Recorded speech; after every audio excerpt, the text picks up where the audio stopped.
राम राम कल्याण जी भाई। कल्याण जी भाई, किसी ने सच कहा है, अगर पेट में दाना पानी ना हो तो रात को नींद उड़ जाती है। जो बे उजड़े चमान सुनाता किसको है? तेरे पास उधार मांगने नहीं आया। लाखों लोग सड़क पर भूखे सोते हैं, एक दिन भूखा सो जाऊंगा, मर नहीं जाऊंगा। और ज्यादा बकवास मत कर, सर पर 2 छाप बचे हैं ना, वो भी उखाड़ दूंगा। आई तू जा प्रताप बीड़ी જોઈએ साला एक बार बीड़ी क्या मांगी, भिखारी समझता है क्या? ये ले, पूरा डाल ले, सवारी का माल से ले। राख राख मारा क्या भोग लगे, सुतेला सापने जगाड़ी। बीड़ी જોઈએ? मैं आपके लिए खाना लाया हूँ।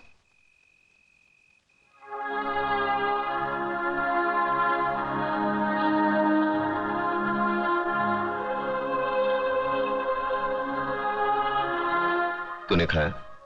माँ ने आधा खिलाया और आधा अपने हिस्से का मेरे लिए भेज दिया है ना? देख छोटू, आज तक मैंने किसी के हिस्से की भूख प्यास नहीं छीनी। जा अपने हाथों से अपने माँ को खिला, जा। एक बात पूछूं मामा? क्या कहा? मामा।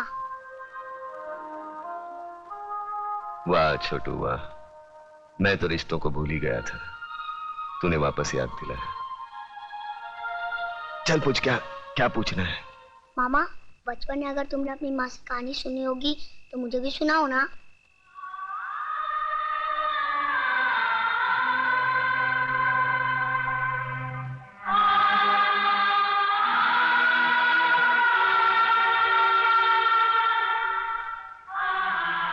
जा अपनी माँ को खाना खिला, जा। सुनाओ ना कहानी। छोड़ो मुझे।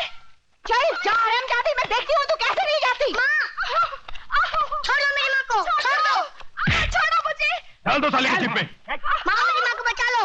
बचाओ बचाओ। वरना लोग उसे उठा के लेके जाएंगे। मामा बचा लो मेरी माँ को, बचा लो मेरी माँ को, बचा लो मेरी माँ को। वरना लोग उसे उठा के लेके जाएंगे। बचा लो मेरी माँ को। मामा बचा लो मेरी माँ को।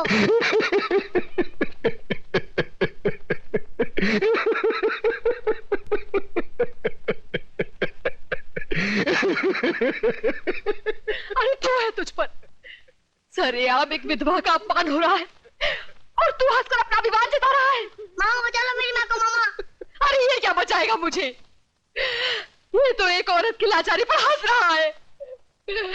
ऐसे लोगों की जहरीली हंसी से तो एक औरत को वेश्या बनने में भी शर्म नहीं आएगी। अरे चुप कर, शर्म तो तेरे को आनी चाहिए। आज बचाऊंगा, कल कौन बचाने आएगा तेरे को? औरत इसलिए नहीं कोठे पर बैठती क्योंकि वो बेबस है, इसलिए बैठती है क्योंकि वो जंग लड़ना नहीं चाहती। कुत्ते की तरह जीने की आदत पड़ी है सबको। अरे इज्जत से जीना है तो खुद लड़ना सीखो। ऊपर वाले ने हाथ दिया है, लगे फैलाने, मुंह दिया है, लगे गिड़गिड़ाने। बचाओ बचाओ, कौन आएगा? अरे दांत सिर्फ खाने चबाने के लिए नहीं है, काटो उसको। अरे वो डंडा उठा, फोड़ दे उसका सर, हम तमाशा देखेंगे। क्यों कलम वाली भाई?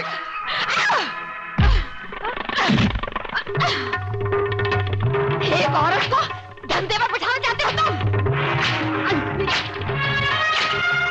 छोड़ो नहीं तुम लोगों को, कमीने, कुत्ते, हरामजादे।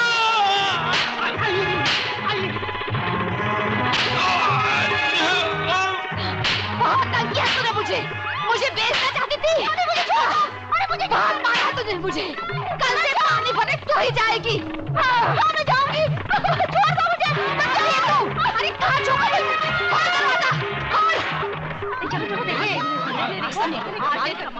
देखा प्रताप, देखिए अपनी जुबान की ताकत।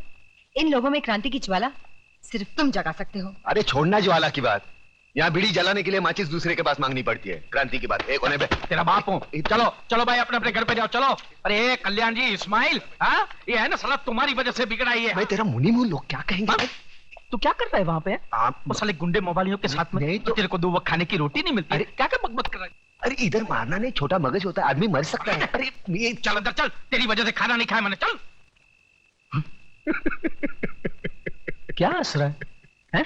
क्या हंस रहा है? तेरा कैरेक्टर मेरी खोपड़ी में नहीं बैठता। अरे नहीं बैठे तो ना सही। तू मेरे को एक बात बता पहले, मेरे पैसे से तुम लोग दोनों आंकड़ा खेलते हो? ना, हैं? ना, ना, हैं? मटका बटका तो नहीं ना, खेलते हो ना?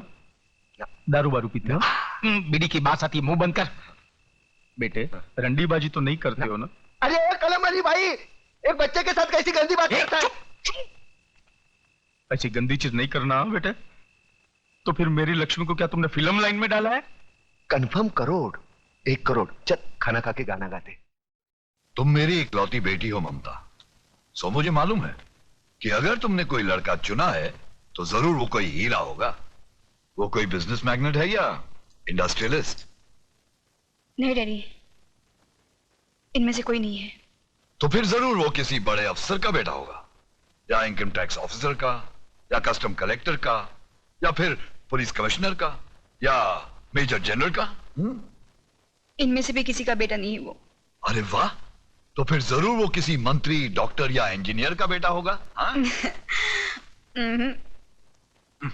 तो फिर किसकी औलाद है वो? कोई गरीब घराने का है या किसी झोपड़पट्टी में रहता है वो? हाँ। क्या मतलब? शहर के मशहूर बिल्डर योगराज की इकलौती बेटी दुल्हन बनकर झोपड़पट्टी में जाएगी? बिल्कुल नहीं, नामुमकिन। डैडी, आपने लक्ष्मी नगर का नाम तो सुना होगा? सुना है। शहर के बीचों बीच एक सड़ी हुई झोपड़पट्टी है, वही रहता है ना वो। हाँ। लक्ष्मी नगर का नाम तो ऐसे ले रही है जैसे शहर के सारे रईस वही रहते हो। डैडी, वो लक्ष्मी नगर के मालिक लक्ष्मीदास जी का बेटा है। क्या?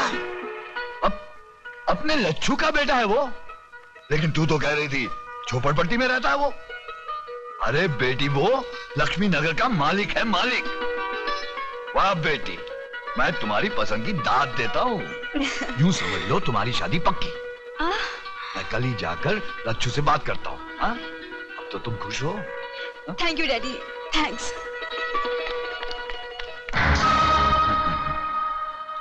वाह बेटी वाह, क्या सही निशाने पे तूने तीर मारा है। लक्ष्मी नगर पर योगराज नगर बनाने का बहुत पुराना सपना था मेरा। आज तेरी वजह से वो सपना पूरा होते हुए नजर आ रहा है मुझे। लच्छू योगू, अरे योगू मेरे यार। अरे तू तो बिल्कुल वैसा का वैसा ही लगता है, एकदम दुबला पतला। हा? मैंने तो सोचा था कि आदमी के पास पैसे आ जाए तो बड़ा झाड़ा मोटा हो जाता है। अरे यार, तुझे देखकर अपना बचपना याद आ गया। याद है तुझे, तू कैसे छोटे छोटे मिट्टी के घर बनाता था? हा? और आज शहर की ऊंची ऊंची बिल्डिंगें बनाने वाला योगराज बिल्डर। अरे बातें छोड़, ये ज्ञानचंद जी हैं। अरे ज्ञानचंद के ज्ञान के बारे में तो मैं बहुत कुछ सुन चुका हूँ। तुम्हारे कारोबार का काला सफेद कोई भी काम इनके ज्ञान के बाहर थोड़ी है कि नहीं? कंगी अंदर को, बहुत बुरी आदत है इसकी। आइए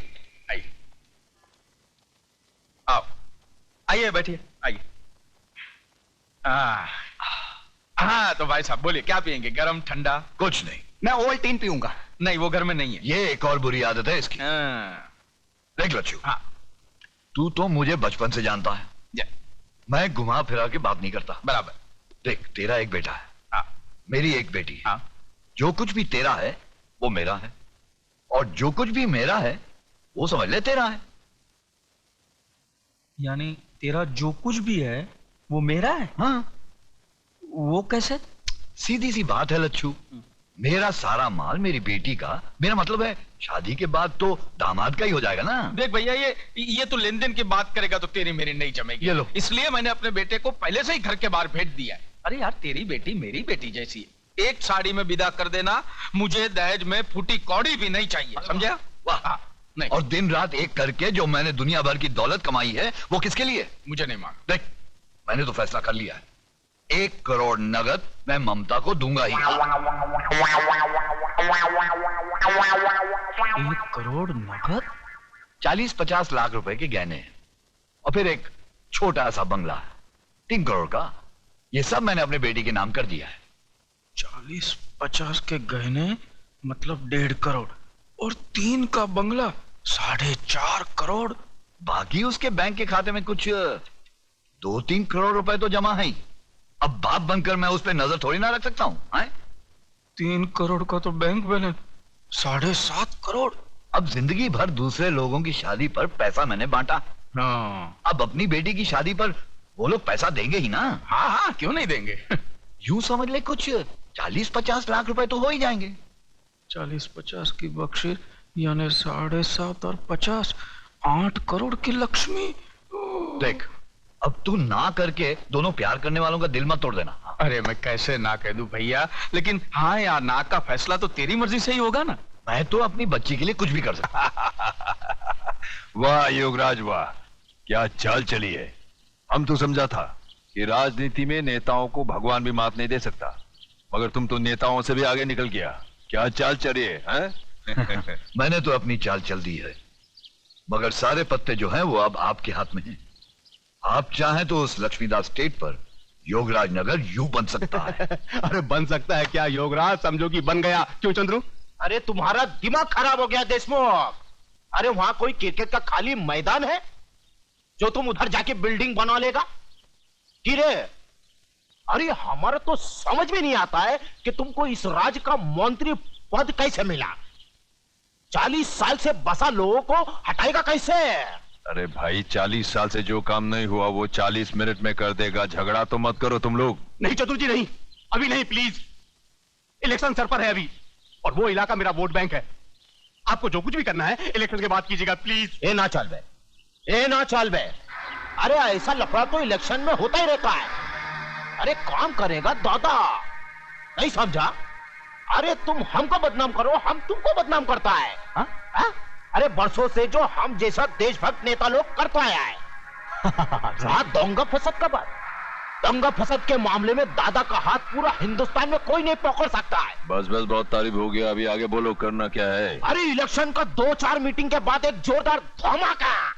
भाइयों और बहनों, आजादी के बाद कितने इलेक्शन आए और गए, कितने नेता आए और भाषण दे देकर चले गए, लेकिन इस बार हमने दोनों पक्ष के नेताओं को एक ही साथ बुलाकर आपके सामने खड़े कर दिए हैं। तो लीजिए, ये हैं जनता जागृति दल के नेता श्री बब्बन राव देशमुख, और इनकी निशानी है डूबती नैया। इसलिए ये हमारे देश की डूबती नैया को बचाने आए हैं। बजाओ ताली। सुनो सुनो, ये है क्रांति दल के क्रांतिकारी नेता श्री चंद्रसेन आजाद। इनकी निशानी है जली हुई रोटी। इनका दावा है कि देश के हर भूखे नंगे को रोटी खिलाएंगे और खुद भी दबाकर खाएंगे। बजाओ ताली। बंधुओं आणि भगनीनों, भाइयों और बहनों, पिछले कई वर्षों से आप लोग हमें जिताते आए और हम भी जीतते आए, और आप लोग ये अच्छी तरह जानते हैं कि बदले में हमने आप लोगों को क्या क्या नहीं दिया। अरे ये सब झूठ बोलता है, सब झूठ बोलता है। अरे ये लोग ऐसा बोलता है जैसे टेप किया हुआ कैसेट। मगर आज आप इन लोगों का बातों में नहीं आने का। ये लोग आपको अगर कुछ दिया है तो गौरी भी दिया है, बेकारी दिया है, भूख दिया है, भ्रष्टाचार दिया है। ये ना चलबे, ये सरकार ना चलबे। ये क्रांति दल के लोगों की दोगली बातें सुन सुन के मेरा खून खौलने लगा है। मिस्टर चंद्रसेन आजाद, मैं तुमसे एक प्रश्न पूछता हूं कि कुर्सी और सत्ता हासिल करने के लिए तुम लोग कौन कौन से ढोंग नहीं रचाते? धर्म, जातिवाद और पता नहीं कौन कौन से प्रश्न खड़ा करके लोगों को उल्लू बनाते हैं। लेकिन अब हम उल्लू नहीं बनेंगे, ना आपसे ना इनसे। बजाओ ताली। वो ना चलबे, देशमुख साहेब, ये ना चलबे। सिर्फ एक बार इस देश का सत्ता का लोगम हमारा हाथ में दो, और फिर हमको इस देश का सेवा करने का मौका दो। और हमारी सेवा करते करते ये ऐसा मेवा खाएंगे, ऐसा मेवा खाएंगे कि देश की खटिया खड़ी हो जाएगी।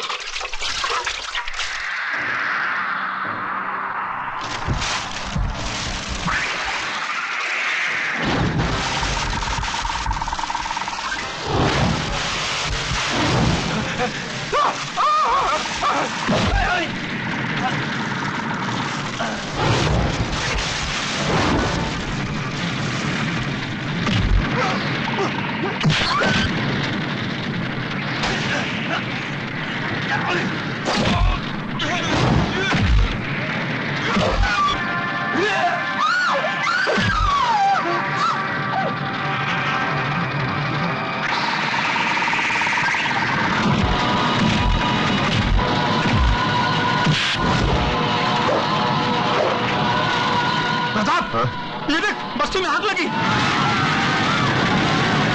प्रताप, क्या हुआ? लक्ष्मीदास जी, उन्होंने मेरी बीवी को काट डाला। किसने? वो देख के भड़के हैं, हिंदू मुसलमान एक दूसरे को काट रहे हैं। मुझे जल्दी चलो लक्ष्मीदास जी, जल्दी चलो, या अल्लाह रहम करे।